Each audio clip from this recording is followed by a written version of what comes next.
বজাৰ কৰিব আহিলোঁ সানডে বজাৰ দেখিছেনে ভিৰ আছে কিন্তু বহুত আজি তাৰ পিছত এয়া বলো কিবা কিবি অলপ লওঁ তাৰ পিছত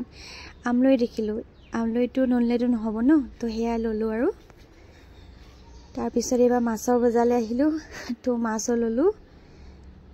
ঘৰত গৈ দেখাম বাৰু কি কি লৈছোঁ তাৰ পিছত এয়া দেখিছেনে যিহে গৰম গাড়ী ৰখাবলৈও জেগা নাই তাতে ইমানেই ভিৰ পাৰ্কিঙৰ জেগা নাই যেনে তেনে এডোখৰ জেগা পালোঁ আৰু পাৰ্কিং কাৰণে তাৰপিছত গাড়ীখন ইয়াতে থৈ এয়া দৈ আনিলোঁ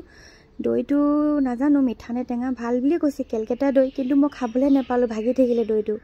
আৰু এয়া আম হেনো 20 টকা 40 টকা কৈছে 20 টকা দিলোঁ তাৰপিছত এয়া দেখিলে নে অলপ বোলো আমলৈ ভাজো যিহেতু সানডে ভাতকেইটি ভালকৈ খাব লাগিব তো আজিৰ পৰাই ষ্টাৰ্ট কৰিছোঁ সানডে বা আমলৈ খাবলৈ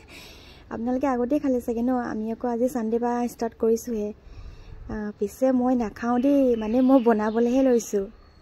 ঘৰৰ মানুহে খায় তাৰপৰা এয়া ডিম দি পিনে পিঁয়াজ দি অকণমান জাষ্ট বনাম আপোনালোকে খালেই চাগে ন জনাবচোন আৰু মোৰ কিন্তু এই বস্তুটো খাবলৈ বহুত ভয় লাগে মই 100 এবিধে শাক খাম কিন্তু মই এই বস্তুটো একদম নাখাওঁ 100 এবিধ শাক কিনিবলৈও পায় কিন্তু তাত 100 এবিধো নাথাকে ঠিক আছে এয়া আজিলৈ আহিছোঁ বাই